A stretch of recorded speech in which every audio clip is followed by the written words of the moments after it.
Good afternoon. I'm your host, Elisa Tria. Here's what's making news now. Sandra Lisi, a friend and driver of Toronto's former mayor Rob Ford, was scheduled to appear at Old City Hall in Toronto today. Lisi is facing drug trafficking and marijuana possession charges. Today will mark the first day of the 4-day trial. Lisi will be back in court in April to continue a preliminary hearing on separate extortion charges for alleged attempts to retrieve the Ford crack video. A California-based company, Amy's Kitchen, is recalling 3 of their frozen food products sold in Canada due to possible listeria contamination. A couple of the products include vegetable lasagna as well as a gluten-free tofu scrambled breakfast wrap. Food contamination symptoms include vomiting, nausea, fever, and severe headaches. The Canadian Food Inspection Agency says there has been no reported illnesses linked to eating the frozen products so far. Subway service was suspended earlier today between Union and Bloor-Yonge stations due to a possible gas spill discovered at College Station on Line 1.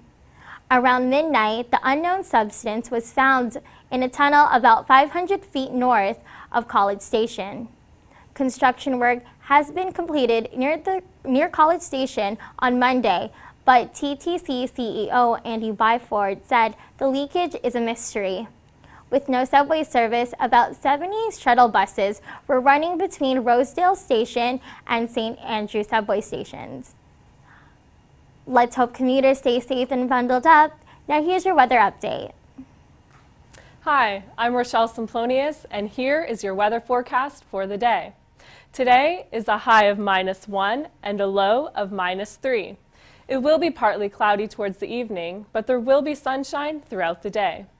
Earlier today, we stepped outside to see how spring is treating the Humber Lakeshore campus. It's bright and sunny outside, and the snow is melting. Buds are growing on trees, and the birds are chirping. We're going to talk to some Humber students and see what they're doing with the first few days of spring. First few days of spring have been really great. I went to a maple syrup farm and got some syrup and pancakes in, enjoying the sunny, nice weather, and really excited for it to get warmer. Just gonna walk around the lake, enjoy the weather. It's really nice out. I mean, I love the positive degrees. It's definitely a relief to see that snow melting. I'm enjoying spring myself. Today, I left the house wearing my running shoes instead of my winter boots. Now for your 5-day forecast. On Wednesday, we will say goodbye to the sun, and there will be plenty of showers throughout the day with a high of 8 and a low of 3. On Thursday, the rain showers continue with a high of 4 and a low of -2. Friday, it will be cloudy with a high of -2 and a low of -10. Saturday, the sun continues to peek through the clouds with a high of -1 and a low of -4. And Sunday, it will be back to cloudy, but with a positive temperature sitting at a high of 3 and a low of 2. And that's your 5-day forecast. Enjoy your sunshine for the day. Until next time, I'm Rochelle Simplonius. Back to you, Elisa. Thanks, Rochelle. I'm really looking forward to springtime weather. In Edmonton, lawyer Dennis Edney was in court earlier today arguing for his client, Omar Cotter, to be allowed out on bail. Edney argued Cotter's crime from 13 years ago does not make him a danger to society today. In 2002, when he was 15, Cotter was arrested for throwing a grenade, killing a U.S. soldier in Afghanistan. He was held in Guantanamo Bay for 8 years before returning to Canada. He is currently housed at the Bowden Institution, a medium security prison in Alberta. This morning, Canada's Prime Minister Stephen Harper announced the details of an extension of the country's 6-month military mission in Iraq. He is also proposing an additional 1-year air mission against the Islamic State ISIS. The formal motion will be introduced on Thursday outlining the mission. Today, U.S. President Barack Obama welcomed Afghanistan's new president, Ashraf Ghani, to the Oval Office for their first White House meeting. The U.S. military has confirmed their withdrawal from Afghanistan. Ashraf Ghani is hoping for the support from Obama to help strengthen Afghanistan's government. And now we'll go to sports. I'm Michael Chulo, and here's your sports update for Tuesday, March 24th, 2015. Toronto Maple Leafs failed to sell out a game at home for the first time in 13 years on Monday against the Minnesota Wild.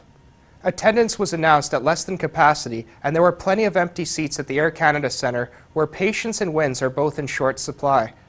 The 18,366 in attendance marked the lowest ever turnout for the Leafs in Air Canada Centre history. Leafs defenseman Jake Gardiner scored the lone goal for Toronto after cutting in front of rookie Sam Carrick at the midway point of the third period. Toronto dropped their sixth straight and have just 3 wins under interim head coach Peter Horachek. The Ottawa Senators kept their playoff hopes alive on Monday thanks to a 5-2 win over the San Jose Sharks. The win puts Ottawa in the final wildcard spot in the Eastern Conference, with the Boston Bruins trailing close behind. The Senators' run has been impressive. The team has won 17 of their past 21 games, thanks in large part to rookie goaltending sensation Andrew Hammond. The Senators host the New York Rangers Thursday night. Penguins forward Pascal Dupuis will miss the rest of the season after being diagnosed with a blood clot in his lung on November 19th. In 8 seasons with the Penguins, Dupuis has emerged as a top 6 forward and has been a frequent line mate of Sidney Crosby. Dupuis has multiple 20-goal seasons, but injuries have limited him to 55 games in the past 2 seasons. Penguins head coach Jim Rutherford says he's confident that Dupuis will be able to resume his career next season. The Toronto Raptors play the first game of a back-to-back Tuesday night against the Detroit Pistons. Coming off a big win against the New York Knicks over the weekend, Toronto has an opportunity to win the season series against the Pistons for the second straight year. With a Brooklyn victory over Boston and a Toronto win against Detroit, the Raptors will secure their second consecutive Atlantic Division title and their third in franchise history. The Raptors' offense ranks first in the Eastern Conference on the road, averaging over 105 points per game. Tip-off is at 7:30. A deal for the Toronto Argonauts to play at BMO Field could be reached as early as this summer. According to multiple reports, team owner David Bradley met with Maple Leaf Sports and Entertainment Chairman Larry Tannenbaum on Tuesday to sign a lease agreement moving the Argos to BMO Field in time for the 2018 CFL season. BMO Field is currently undergoing a $120 million renovation, with the first phase scheduled for completion in time for this summer's Pan Am Games.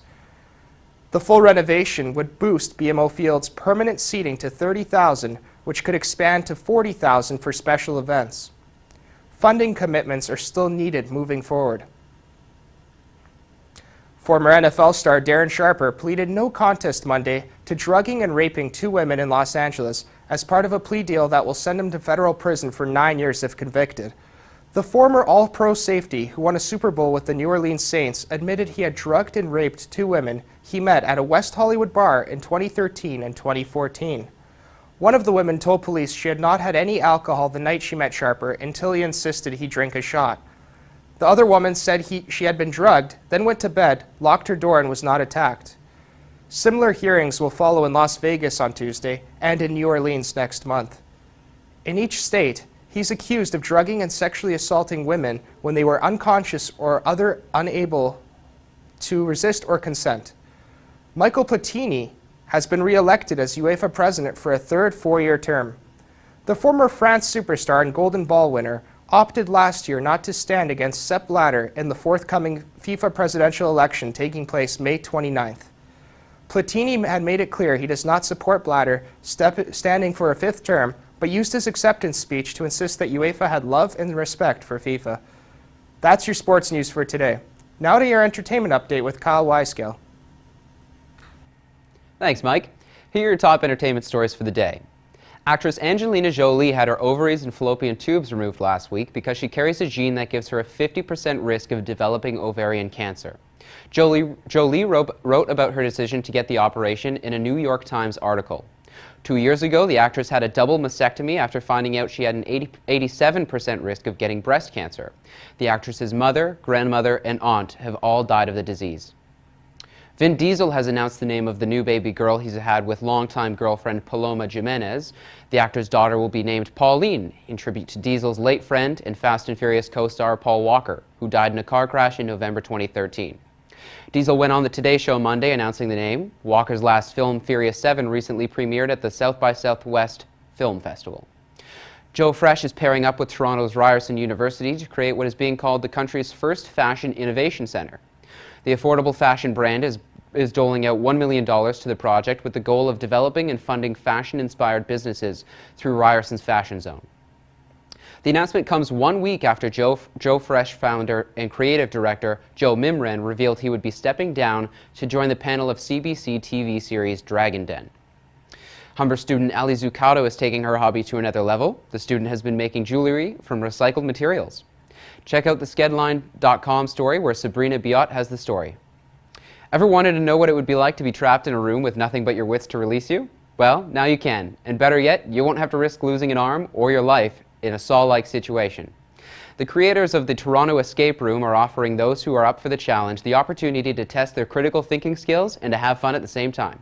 Check out skedline.com where Sarah Sequeira has the story. A sequel to Nelson Mandela's 1995 autobiography, The Long Walk to Freedom, will be released next year. The book will be based on the handwritten draft by the late South African president, but will be completed by Mandela's former advisors. The work on the manuscript was said to have been started in 1998, towards the end of his 5-year presidential term, and will focus on the difficulties he faced in office. The book will act as a natural progression from the first one, which covered his early years, 27 of which he spent in prison. Alberta Watson, the Toronto-born actress who is best known for her roles in the television series Law & Order, Hill Street Blues, and The Outer Limits, has died. The actress had been fighting a lengthy battle with cancer before she died Saturday evening at the age of 60. Watson was diagnosed with lymphoma in 1998 while starring on La Femme Nikita, but kept on acting, having her role adapted as she underwent chemotherapy and surgery to fight the disease. Paul McCartney has agreed to induct his former Beatles bandmate Ringo Starr into the Rock and Roll Hall of Fame next month. The Beatles are already in the Rock Hall, and Paul McCartney, John Lennon, and George Harrison are in as solo artists, leaving Starr to be the last Beatle inducted for his solo work. The 30th annual induction ceremony is scheduled for Cleveland's Public Hall on April 18th. Other inductees this year include Bill Withers, Lou Reed, and Joan Jett. That's been your entertainment news for the day. I'm Kyle Weiskell. Thanks for watching. Now back to the studio. Thanks, Kyle. A commercial plane with approximately 150 passengers on board has crashed into the French Alps.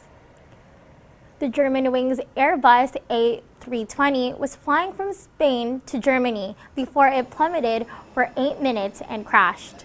According to Flight Radar 24, the aircraft had climbed to 38,000 feet until the plane lost its signal at 6,800 feet, just before the crash. Around 11 a.m. local time, the plane and the debris were found in the mountains. A Texan cow gave birth to quadruplets last week. The cow broke the odds and welcomed her new calves into the world, Eenie, Meenie, Miney, and Moo. Local veterinarian Mike Baird says the odds of a multiple live birth from the cow are 1 in 11.2 million. DNA tests will be done on tissue samples from the cows to help determine the rare birth. Owners Dora and Jimmy Barling are relying on neighbors to help since the mother can't nurse her 4 calves at once. And that's all for today's news. Be sure to check out our website, skedline.com. I'm Melissa Tria. Thanks for watching.